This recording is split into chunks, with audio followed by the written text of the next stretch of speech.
Now, when the Mirror started its Partygate investigations and lots of other papers sort of rode in behind and lots of things being found out, I had to start a spreadsheet of what was being said happened on what day, because, a reporter here had found something about that party and a reporter there had found something about the same party, and I'd put them together in the same place. We knew where we were. And what I remember during the spreadsheet, someone had mentioned Chequers and it had been reported. And what I've got in my spreadsheet is that on March the 23rd, 2020, apparently there were reports that the Prime Minister and Carrie went to Chequers at the same time, the same period that the Prime Minister had just announced a stay-at-home restriction in a pre-recorded piece to camera, and then he left straight for Chequers. So the first time he went on air and said everyone stay at home, that was pre-recorded, and he scarpered to Buckinghamshire just after. Now, everyone else, of course, is being told you cannot go to a second home. And if you remember, people like Gordon Ramsay got in trouble and got told off for going to second homes. It also got in here, I've got some other details. So Carrie was reportedly went to Chequers on the 20th of March 2020, went back to Downing Street for a night 4 days later on the 24th, went back to Chequers again on the 25th of March, back to Downing Street on the 28th of March. Chequers had to close on the 28th of March due to staff sickness. And the Prime Minister tested positive March the 27th. Carrie revealed on April the 4th that she'd been ill for 7 days by that point.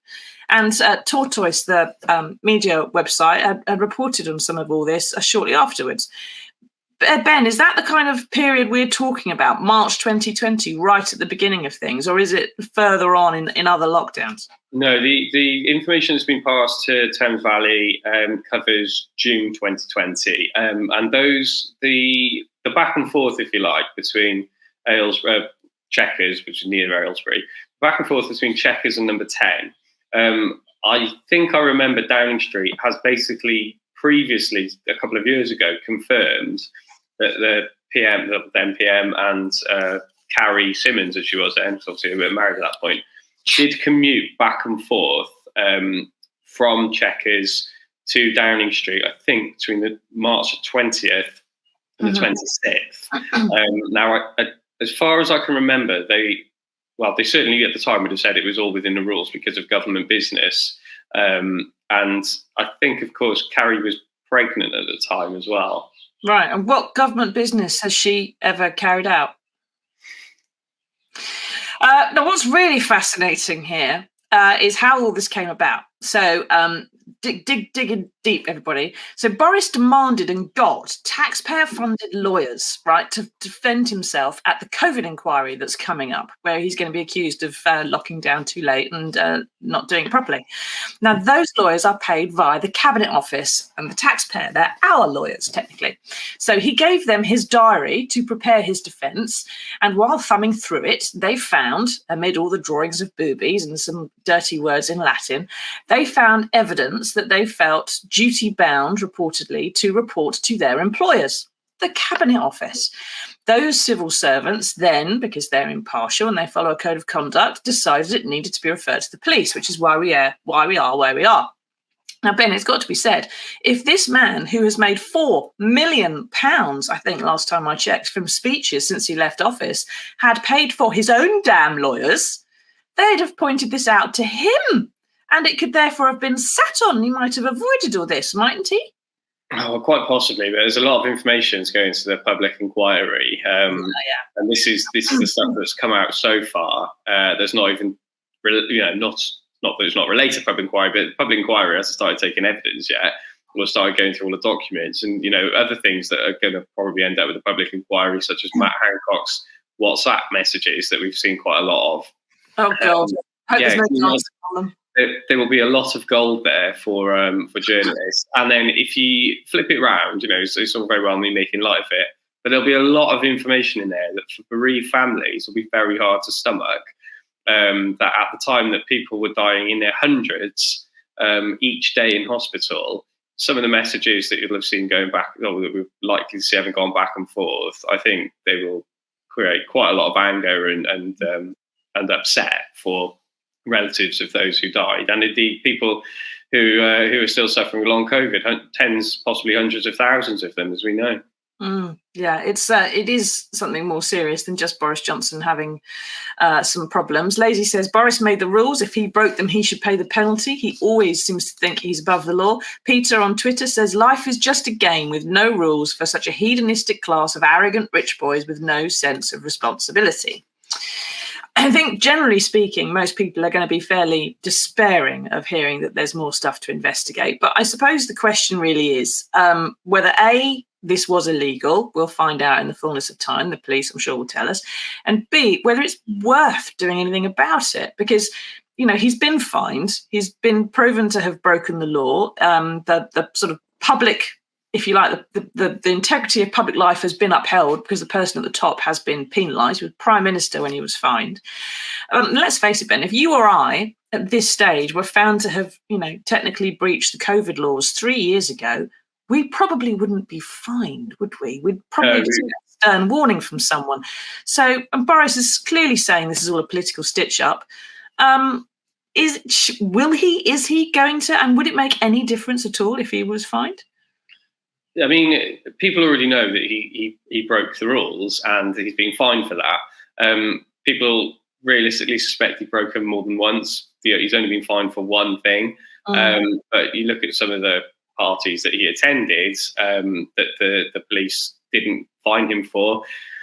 In the cause of public opinion, that doesn't wash. So if some more are found to have taken place, I don't think it will make a big deal to public's perception because people have already made their own mindset. What it could do is drive another nail into the coffin of his hopes of being Churchill and coming back as Prime Minister. It's already highly unlikely, and the Conservative Party has moved on.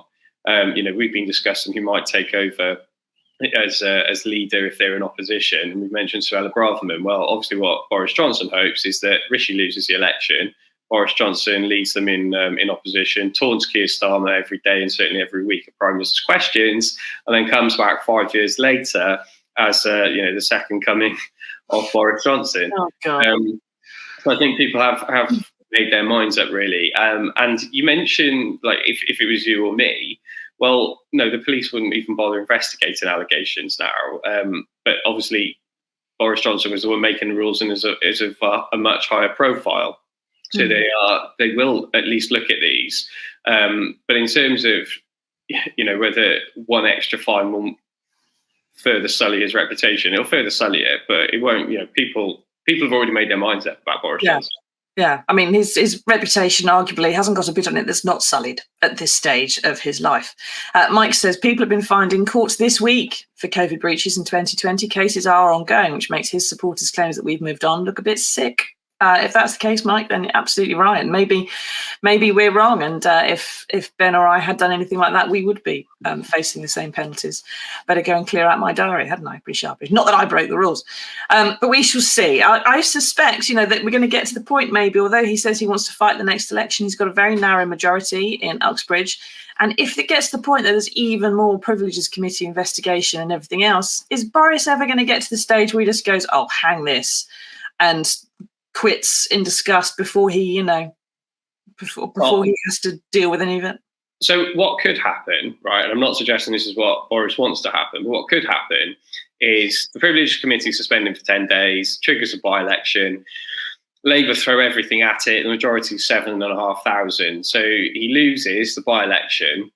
He then, having bought his new house in Oxfordshire, stands for either Henley, which is his old seat, and slightly outside the boundary in the constituency where his new house is, £4 million house he bought in cash, and the Tory MP there is standing down, or he goes to Mid-Bedfordshire, which isn't that far away, and is Nadine Dorries' seat, and of course we expect her to stand down at the next election so she can become a baroness. And they're much safer seats than Uxbridge and South Ruislip.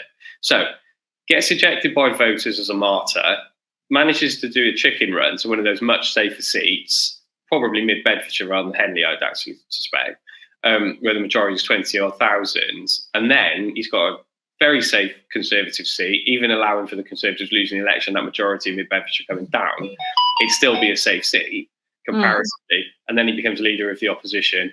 Everything goes wrong for Keir Starmer. Boris Johnson walks back into Downing Street. That is how he and his supporters would like it to play. Well, that's Boris Johnson's wet dream. I suspect possibly that if he got to mid Bedfordshire or anywhere else, what was previously a safe seat would suddenly start looking a bit more rocky. We'll have to wait and see, won't we?